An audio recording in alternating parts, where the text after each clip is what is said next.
Welcome. I'm Teresa Moon, Director of Business Development for Parabolis, and this is Spilling the Tea on GovCon. I am so happy that all of you could be here to join me. Again, I'm Teresa Moon. I work for Parabolis, and we provide a better financial partner for government contractors by government contractors. The purpose of this program is to assist small businesses with success and growth in the federal marketplace by providing them with quality information and access to industry experts and opportunities.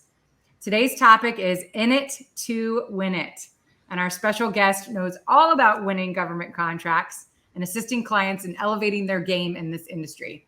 Ton Wilson, founder of Entellect, LLC, which is a full life cycle business development boutique company that provides a variety of services to small, mid-tier, and large businesses. Entellect was instrumental in capturing and winning more than $500 billion with a B in IDIQ contracts and more than $3 billion in requirements-based federal awards. Ton and I were lucky enough to meet through a mutual friend, Guy Timberlake, who I talk about all the time on Spilling the Tea. She and I hit it off fast and share a mutual drive and passion for helping others. And we both like to win big. So welcome, Ton, and thank you for being here. Thanks for having me. Yeah, winning, right? Like hashtag winning. I love that. And I use it all the time. And I love Guy Timberlake. So if your listeners have been listening to Guy and I go back decades.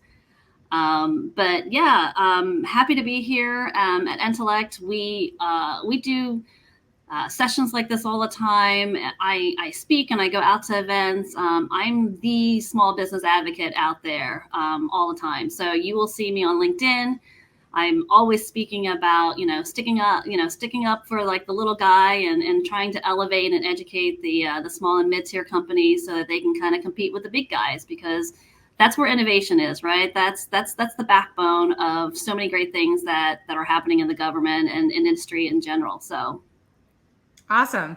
And I know that there's a difference between the services that you provide and others within the industry who identify with similar skill sets to yours. And we've chatted about this before, and there's a difference in the approach as far as being a practitioner of the skill set or an educator. And I know that both require a little bit of both.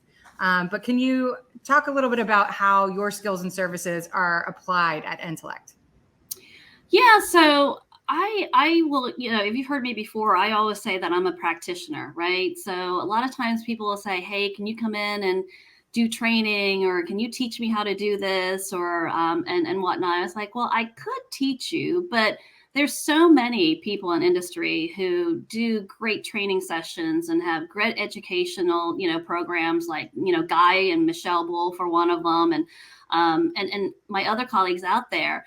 I train by training people on the job. And so I do more mentoring and coaching. And that's kind of how I describe what I do. And I'm really more of a practitioner. And so a practitioner is, defined as someone who is knowledgeable and educated and is an expert in their field, but uses the process of going through the process and teaching someone as we do it. Because I think it's really important to kind of marry up the education and the practical part of it. It's like I could go to a training session and learn and be so book smart on terms and, different things like that. But at the end of the day, if you can't apply what you learn, then it's really kind of a useless, set of training. And you need to kind of put yourself out there and be in a position where you're making the mistakes, or you're encountering obstacles and you're encountering, like challenges, but like, how do you solve them? Like what tool do you pull out of your toolbox, to fix that problem? Do you pull a wrench? Do you pull a screwdriver? Like having those types of answers, you really can't substitute going through it yourself. So. Right. I agree. And you've got an interesting background. I mean, you are, trained through your studies in certain areas that make you have the level of proficiencies that you do within the industry. But then your methodology around things and the way that you approach it strategically, I think are based in the studies that you had on other levels. If you talk to us a little bit about how you apply that to your practicing these business skills in your day to day. Yeah, so I don't think anyone wakes up and says, "Hey, I want to be a government contractor," or "I want to Right. get into, government contracting and do business development." Maybe there are, God love you if you did, because God knows that my path towards where I am right now was not a straight line. I'm actually a trained chemist and political scientist by education. So I've got a bachelor's in both degrees, and I just couldn't decide, do I want to go to med school? Do I want to go to law school? I just, there were just way too many things that were exciting that I wanted to do. And so I figure, why choose? Just do them both. But I'm actually a trained chemist, and I came into government contracting through a government contracting program through HUD for their lead-based pain risk assessment contract. And, it was one of those things where I played to my strengths. I've always been really methodical, which is my chemistry part of it. Very disciplined, very process oriented. Everything. Cause and effect. If you do this, then this will happen. I kind of leveraged that into what we do well here at Entellect, is that we are very process driven, right? We are not the only company out there that does BD capture proposals. There are many of us out there, but the way we do it is very process focused. And so we stick to a process. But we understand that based on the situation, based on the customer, based on the organizational, needs of the company, we tailor those processes to make that that company as effective as possible, or make a proposal process at least a little less painful. And so I think that's where my political science background comes into place, right? There's a lot of psychology, there's a lot of political science, there's a lot of strategy behind successfully bidding and winning government work. And so when you marry the two, it was incredibly powerful situation, in that it's like, yes, I can be very mechanical, when it comes to, processes, but at the same time, I can see gray areas. I can see the nuances to different things. I can see the strategy behind it, and understand the business aspect of it, which when you have someone who's very functionally focused on, like a specific area, this is their swim lane, right? They don't veer off of their swim lane. And we all need those people. We need people to stay in their swim lanes. But, what makes us really successful is that we come in and kind of help you see beyond that. We're very matrix, you can see across different functional areas and see and be able to demonstrate how, if you do that here, you're going to have an impact over here.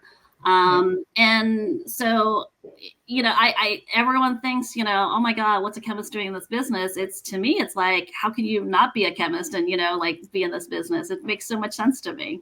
Oh, I get it. I'm a literature major twice over, working for a financing company. So go figure on that. Right. I think it's all in life experiences and being able to apply what you've learned into the work that you love to do. And I think, that's what attracted me to want to be in your space, because you are passionate about it. We were at an event together, and somebody was talking about Polaris, and you hopped out of your seat as fast as you could to let everyone know what you thought about that. And I said, that's someone that I want to be around, because your energy is palpable in a room. And that's what not only wins your clients the business that they're going after, but it makes people want to continue working with you and working around you. And so, I know that you've got a varied background, but you bring with that so much more, and life experience and personality and everything else that I think is very attractive in terms of being able to be mentored by someone. You want to lean towards someone that you're inspired by.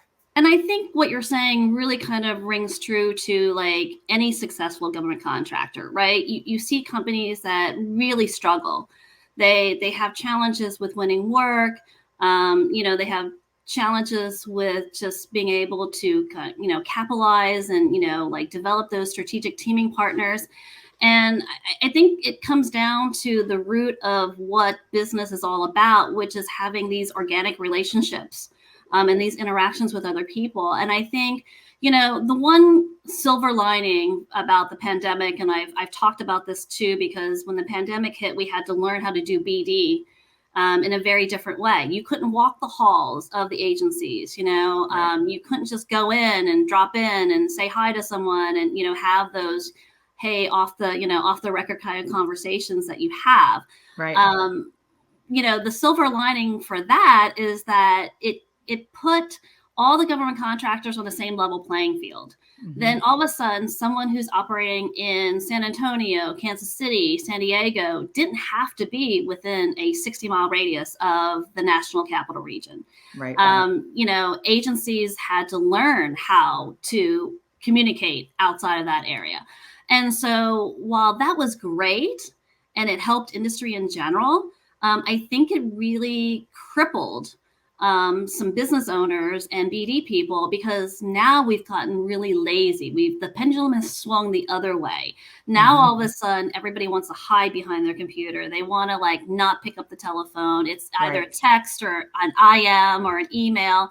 And, those who are really successful, I have couple clients that are, struggling, is because there's that personality thing. They're very analytical people. They don't feel comfortable getting out there. And so, they don't interface and meet with those critical teaming partners. And so, when you have these discussions like you and I have, or attend those events that you go to, you hear things that you can't extract from notes or, a PowerPoint or whatever. Mm-hmm. Right. And also, I feed off of other people's energies. And so I try to exude to other people my excitement for things or my disdain for things. Right. It's like, there's never any question when I'm not fond of something, because, it's like, I am fully transparent. I was joking earlier. I was like, you need a 5-second pause delay on some of my video sessions, because you never quite know what's going to come out of my mouth. But it's those type of discussions that other people kind of feed off of. They're like, they want to join your conversation. They want to join your team. And so, it's that whole power of attraction that you and I kind of, agree with.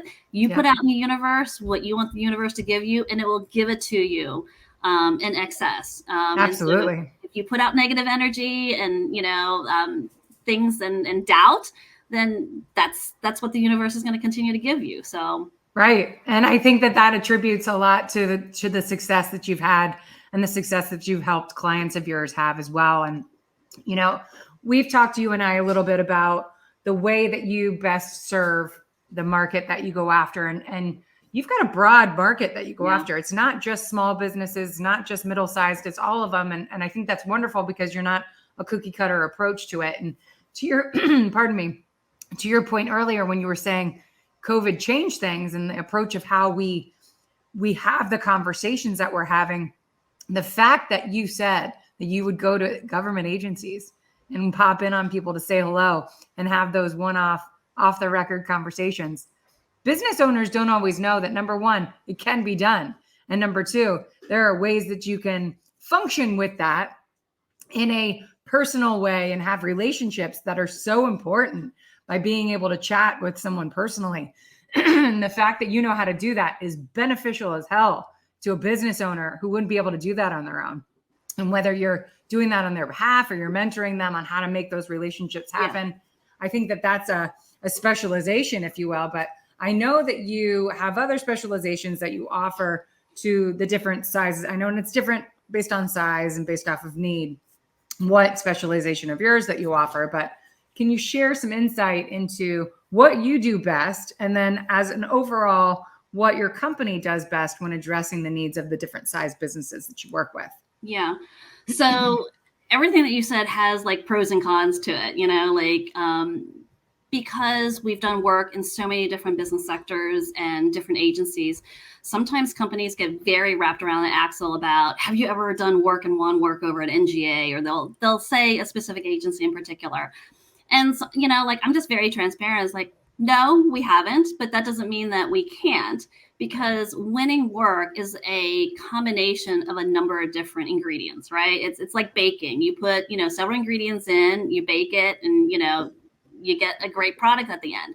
Right. Winning proposals is kind of the same way. If you're missing an ingredient or you're skipping a corner if you don't do something, then ultimately it's not going to be a success. You're not going to win that contract. And so, so in some regards, having not being specialized in a specific area sometimes is kind of a detriment, because customers get very, wrapped around that. But at the end of the day, the bottom line to winning government contracts, it's no magic sauce. It's no secret things out there. It's just understanding the customer, understanding the requirement, and knowing what are their hot buttons, why is this important, and to then clearly articulate and price that solution that is going to make you the best selection.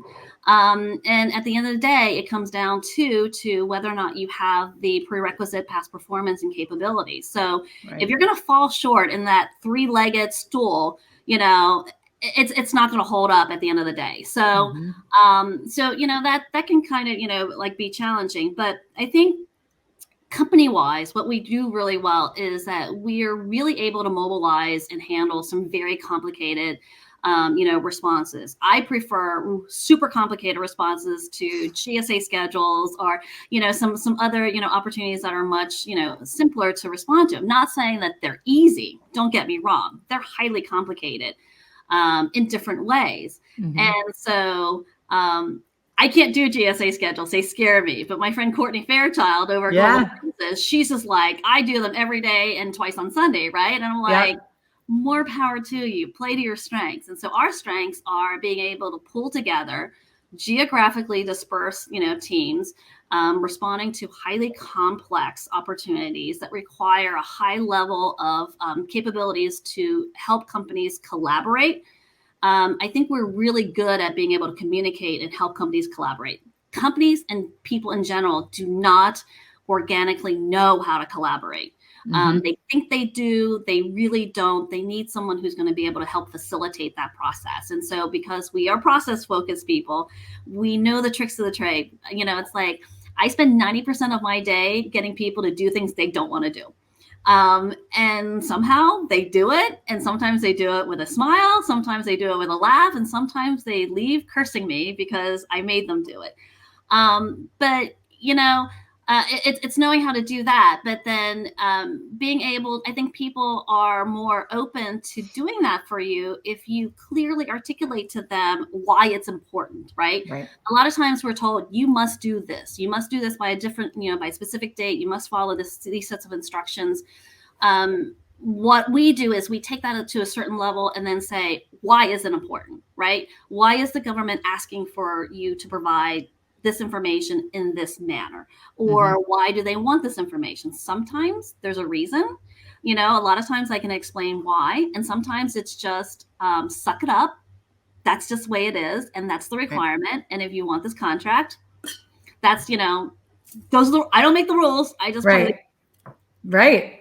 And I think that's probably what most people need is assistance on playing the game right. There's a strategy behind everything. And you guys seem to have your finger on the pulse on that. And so that's super important. And I think that, our listeners that are needing assistance in those areas need to definitely be encouraged to reach out to you for those reasons. Plus, to your point as well, what you're good at and you don't try to jump out of that lane just for the purpose of things. You have resource partners that you refer things to, like GSA scheduling is not your bag, but we all know Courtney and it is hers. So I think that's the beauty of having a small industry where huge opportunity, huge dollar amounts go into it, but the cream rises to the top and we know each other and we know who the best people are to refer one another to when it comes to services that we don't provide. And so that's why, especially this program is dedicated to presenting everyone at every level of resources and skills and services provided to support government contractors being successful, because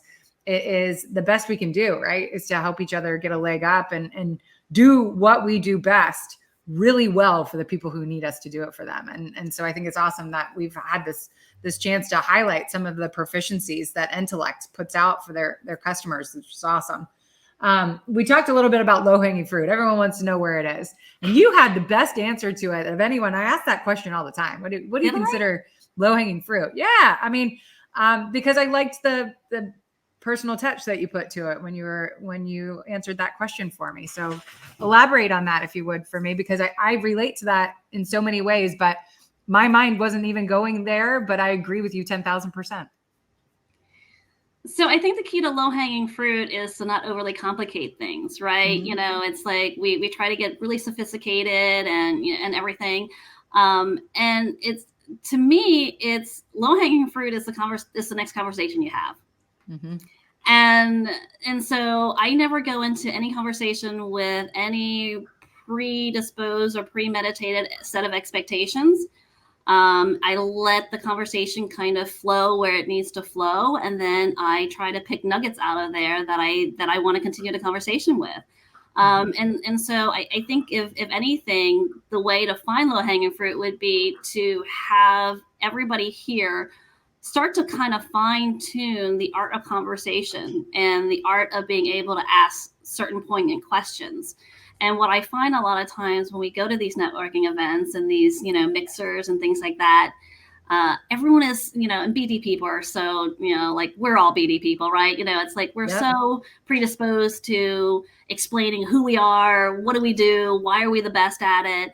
And when you're so occupied with telling other people about you, you're missing and not listening to what they're saying and how they're answering. And so, I tend to ask more questions than to kind of talk about myself. And the best compliment anybody can give you is to have the next person next to you speak highly of you, because that to me is kind of, like a resounding endorsement of who you are and what you're capable of doing. So it's that in-kind, like PR marketing that you can't buy. And you can't sell that. So that to me, I think is more valuable than anything. Being present in those conversations can be overwhelmingly successful in making the next best decision. And so I agree with you. Human connection. But knowing when to extract you from those conversations too, I think it's really I think that's kind of key, right? Yeah. So not only having valuable conversations, see, he agrees with me. Life experience, it scared me even, that's the perks of COVID. We're having us all work from home. I know, right? But yeah, like knowing how long to stay in a conversation and when to extract yourself from it, because that's a huge time suck too, is continue to have a conversation and not have it with the right person and potentially missing out on another conversation. So learn and create your own exit plan. And if you catch me offline, I'll teach you a couple of tricks to extract yourself from an unwanted conversation. I don't want to air it, publicly, just in case I happen to do that to someone. Yeah. It's so funny, right? But that's the beauty of a small community. It's a small world in GovCon, and so we all tend to know a little bit of something too much about everyone else. So but you are always a joy every time I've seen you, and I love being able to connect with you here and share you with our network, because I know that what you do is very valuable to many of the clients of Parabolis, many of the people who listen to our show. And so I'm glad to be able to highlight Entellect and you in particular, so that people will reach out. So best ways for our listeners to connect with you would be how? LinkedIn. I am all over LinkedIn. My company site on LinkedIn is Entellect LLC. It's, Todd Wilson. I'm the only one. Look for me in the red dress. I'm usually the one who's very, very vocal on things. And so again, I'm fair though. I will say that I don't bash people because this business is way too small. Right. But you'll never wonder which side of the fence I'm sitting on. So, hey, being loud and proud is a good thing when you know what you're talking about and you know what you're talking about. So, speaking of, you love to get in front of people and share your expertise. Where can we find you in the upcoming months where our listeners can attend or see you online or find out about these upcoming events that you might be attending? Yeah. So on my company's LinkedIn page, we always kind of publish where I'm going to be, what I'm going to do, to connect with me there. This June the 8th, I'll be at the Gain 2020 networking event. That's a huge GovCon PR marketing type of event. There's also the annual government procurement conference on June 16th. I'll be there. Yay! Yeah, everyone and their grandmother will be there. Everybody in the government will be there. So I usually wear a really bright color, so I might go for salmon or pink this year. So I was thinking I was too. So we'll have to take pictures. There we go. Great minds think alike. Exactly. So you can stand out in the crowd. I'm going That's to, right. Queen Elizabeth does that. Why shouldn't I? Exactly. Exactly. And then GovLink, there's a networking event at American Prime on the 16th. And I am on the board of directors for FC International. And so I usually attend all of their events. There's TechNet in Augusta in August, which unfortunately, because I'm hightailing to Houston, I'll be missing that one. But I will be at San Antonio at Alamo Ace in November. I think that's the 14th through the 17th of November. And so if there's an event, I will try to be there. And I do as many of the GovCon, American Small Business Coalition events as possible, the Tower Club. And so, again, just follow me on LinkedIn. You'll know where I'm at. It's always a great place to start for sure. And, we wish you the best of luck out in Houston and getting out there safely and getting set up. And we'll definitely be coming out to Texas to join you for some events out there. So we'll stay in touch so we can let the network know what's going on out in that area. And, I look forward to seeing you at the upcoming events this summer. I'm going to give you final words on this. Any tips of advice, best practices that you could share with our network before we let you go? Be your authentic self and just get out there. I mean, it's all you can be, right? What Oscar Wilde says, be yourself. Everyone else is already taken. Yep. There you go. Awesome. Well, thank you again for being here. You're amazing. We appreciate you joining the program today. And I encourage everyone to follow Tan on LinkedIn, also Entellect on LinkedIn as well. Check out her website, schedule some time to speak with her about how her services can assist you in growing your business in the government contracting industry. Again, I'm Teresa Moon, Director of Business Development for Parabolis, and I look forward to all of the episodes coming up this summer. So be sure to follow us, and we will see you all soon. Thank you for joining us. Thanks, guys.